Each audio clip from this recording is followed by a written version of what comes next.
चरखी दादरी में रहना है तो देनी होगी घूस, बदमाशों और पुलिस से करनी होगी सेटिंग। चरखी दादरी में अगर आपको रहना है तो आपको हाथ जोड़ के रहना है, पैर पड़ के रहना है, फिरौती की रकम दे के रहना है, बदमाशों से सेटिंग करके रहना है, पुलिस से सेटिंग करके रहना है, सुरक्षित कैसे रहना है, ये सारी जवाबदेही चरखी दादरी जिले के लोगों की है।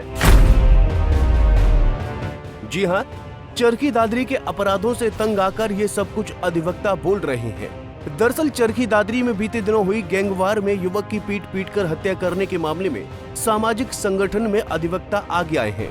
अधिवक्ता संजीव तक्षक का कहना है कि दादरी जिले में यदि आपको रहना है तो घूस देकर, तलवे चाटकर, बदमाशों और पुलिस से सेटिंग करके आपको रहना होगा।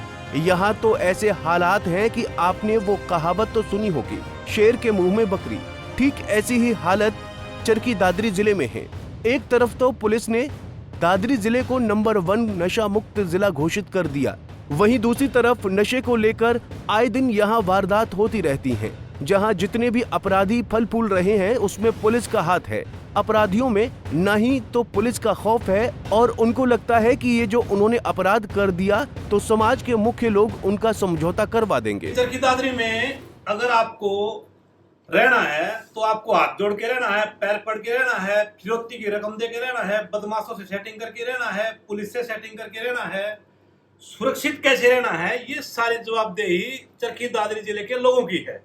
ना प्रशासन की है, ना पुलिस प्रशासन की है, ना बाकी प्रशासन की है, ना विधायकों की है, ना विपक्ष की है, ना समाज के प्रमुख लोगों की है, ना खाप पंचायतों की है। अगर बकरी को जंगल में शेर ने खा लिया तो आरोप बकरी के ऊपर है कि आप वहां क्यों घूम रहे थे। यही हालात चरखी दादरी में आपराधिक गतिविधियों के हो गए हैं। छोटा सा जिला है, 800 से ज्यादा पुलिसकर्मी हैं, थोड़े से जगह में अपराध बहुत ज्यादा बढ़ रहे हैं, पुनरावृत्ति हो रही है।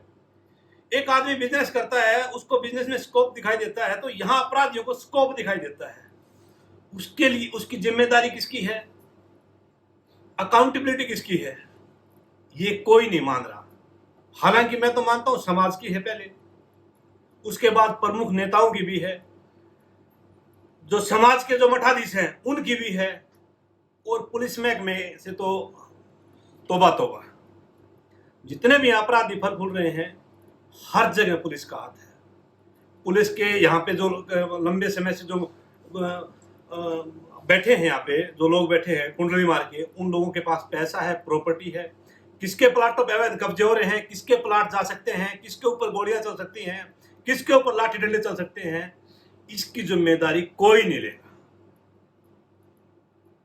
अपराधियों को इस बात से बिल्कुल मतलब एक किस्म से वो निश्चिंत है कि अगर आपने अपराध कर दिया तो समाज के प्रमुख लोग आपका समझौता करा देंगे, पैसा समझौता करा देगा, या आपको राजनीतिक संरक्षण मिल जाएगा।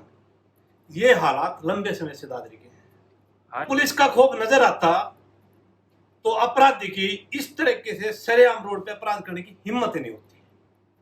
और यहाँ जो अपराधी वो पुलिस ने ही पैदा कर रखे हैं। जब किसी के साथ वहीं जानकारी के अनुसार नशे के कारोबार में पुलिस दोनों तरफ से माल खा रही है। अधिवक्ताओं ने पुलिस महानिदेशक और हरियाणा सरकार को एक लेटर भी लिखा है कि हम कैसे महफूज रहें, क्योंकि दादरी जिले के हालात काफी खराब चल रहे हैं। अगर समाज के लोगों ने अधिवक्ताओं का साथ दिया तो वो दादरी के हालात बदलने की बात कर रहे हैं। संरक्षण में अपराधी का ही बचाव कर देती है तो जो पीड़ित व्यक्ति है वो भी अपराध की श्रेणी में आ जाता है। नशे का कारोबार है, पुलिस बंदर की भूमिका निभा रही है, दोनों बिल्लियों का खा रही है। शहर में 2 गैंगस्टर हैं तो दोनों को खा रही है, शहर में 2 पार्टियां दोनों को खा रही है। अगर कहीं सामाजिक झगड़े हैं या और कोई झगड़ा है तो दोनों जगह से खाया जा रहा है। ये चरखी दादरी की जनता की आवाज बोल रहा हूं हम। हालांकि ये नहीं कि खाली बोल रहे हैं, हमने पुलिस महानिदेशक को, हरियाणा सरकार को चिट्ठियां लिखी हैं कि चरखी दादरी जिले में हम कैसे रहें। कोई भी तो आदमी महफूज नहीं है। पूरी दादरी जिले में कोई भी आदमी आके यूं कह दे कि मेरे पास पैसा है, मेरे पास नौकरी है, मैं ठीक ठाक काम कर रहा हूं और मैं सेफ हूं और आगे सेफ रहूंगा, ऐसे जंगल राज में हम चरखी दादरी के निवासी रहें तो रहें कैसे। हालांकि हम एक सामाजिक मुहिम कर रहे हैं, अगर समाज के लोग आगे आएंगे तो हालात बदल देंगे दादरी के। यहाँ प्रशासन का एक नैतिक दायित्व है कि भ्रष्टाचार कैसे बढ़े, राजनीतिक लोगों का एक नैतिक दायित्व है कि हमारे लोग कमा के कैसे खाएं, और हम शहर में या जिले में जो अपराधी किस्म के जो कर्मचारी हैं, अधिकारी हैं, उनको अपना काम निकलवाने के लिए हम कैसे महफूज रखें, ये सब दायित्व है।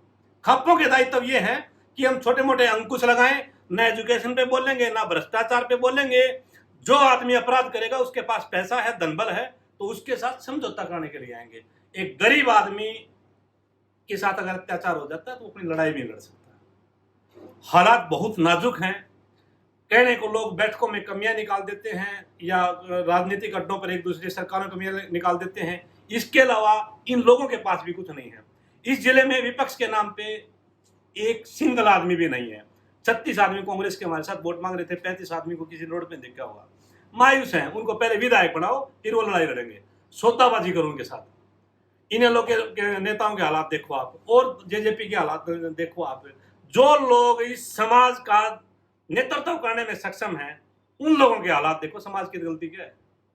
तो हालात चरखी दादरी जिले के काफी हैं, उसके लिए जिम्मेदार समाज भी है। प्रमुख जो सफेद पोश अपराधी हैं, जो नंगड़ किस्म के नेता हैं, वो लोग भी हैं।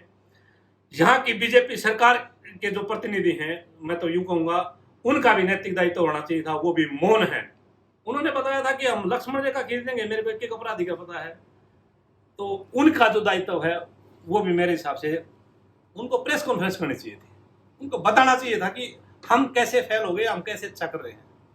चरखी दादरी पुलिस अधीक्षक का नैतिक दायित्व बनता था। ये झज्जर जिले में एक बार वसीम अकरम जी आए थे। झज्जर जिले के अपराधी जो बदमाश थे वो जिला छोड़ गए थे। क्या यहाँ दादरी छोटा सा गांव है, क्या नहीं हो सकता। हालात खराब हैं। हम तो सरकार को, समाज को, पक्ष विपक्ष को, सबको अपना संदेश भी दे रहे हैं। बारी बारी से रोड पे आए, क्या सुधार है, मतलब थोड़ा है तो मुश्किल, लेकिन हम अपना प्रयास बेहतर करते रहेंगे। सर, विधायक ने अपराध कभी से होते हैं, बुराइयां कभी से होती आई हैं। उन्होंने कह दिया उनकी मनसा सेम टाइम कैसी थी, राजनीतिक जो बात थी वो थी या कैसी थी, लेकिन इस विषय पे बोलना चाहिए था कि एक भी आदमी नहीं बचेगा और दोबारा से चरखी दादरी में इस प्रकार के अपराधिक घटनाएं नहीं घटेंगी। यहाँ अगर वो नहीं बोल रहे तो 100% उनकी गलती है। तो क्या हम इसको मैं ये कहूंगा कि उनकी गलती है और उनको या तो ऐसा बोलना नहीं चाहिए था या आज बोलना चाहिए। इस शहर की पूरी जनता उनकी है, वो जिले के प्रथम व्यक्ति हैं, उनका नैतिक दायित्व बनता है कि वो अपनी बात रखें कि ऐसा दोबारा नहीं होगा।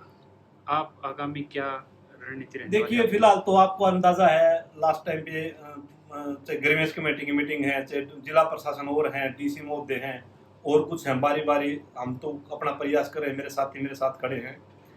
इस विषय पर भी हम हरियाणा सरकार को और डीजीपी को लिख रहे हैं। लास्ट टाइम में आपने देखा भी वो नशा मुक्ति अभियान चलाया था, चरखी दादरी नशा मुक्ति, सारा नशे का ही रोड़ा है। डीजीपी महोदय यहाँ के यूं कह के गए थे कि चरखी दादरी को प्रथम जिला घोषित कर रहे हैं हम नशा में। ये नशे का ही रोड़ा, सारा नशे के ही झगड़े हैं ये सारे। 2 गलियों में इनसे अपराध कम नहीं हो रहा। कितनी वारदात हो चुकी हैं। जिले को अपराध मुक्त बनाएंगे, ये नशा मुक्त बनाएंगे। मैं अब यूं ज्यादा कहूंगा तो थोड़ा अच्छा नहीं रहेगा मीडिया के सामने। बहुत ही कमजोर किस्म के नेता और अधिकारी हैं और वर्तमान में जो पुलिस अधीक्षक हैं, हालांकि वो ईमानदार हैं, लेकिन शहर में अपराध बढ़ रहा है। जो करप्ट लोग हैं वो प्रमुख जगह लगा रखे हैं। फर्जी इनकाउंटर में के जो 2 लोग पुलिस डिपार्टमेंट के दोषी थे, उनको जिले का उसमें जो थाना स्टोर लगा रखा है और प्रमुख जगह बैठा रखा है। हालात काफी खराब है। राजनीतिक संरक्षण है, पैसे का संरक्षण है। बता दें कि दादरी जिले में प्रशासन का नैतिक दायित्व है कि यहाँ भ्रष्टाचार कैसे बढ़े। राजनीतिक लोगों का ये दायित्व है कि हमारे लोग कमाकर कैसे खाएं। हालात बहुत नाजुक हैं। दादरी जिले में विपक्ष के नाम पर एक आदमी भी नहीं है। 36 में से जो लोग 35 हैं, उनको पहले विधायक बनाओ, फिर वो जनता की सेवा करेंगे। चरखी दादरी से पुनीत शोराण, पंजाब केसरी टीवी। हमसे जुड़े रहने के लिए हमारे YouTube चैनल को सब्सक्राइब करें और नई वीडियो की नोटिफिकेशन के लिए बेल आइकॉन को दबाएं। अगर आप ये वीडियो Facebook पर देख रहे हैं तो लाइक जरूर करें और ज्यादा से ज्यादा शेयर करें। धन्यवाद।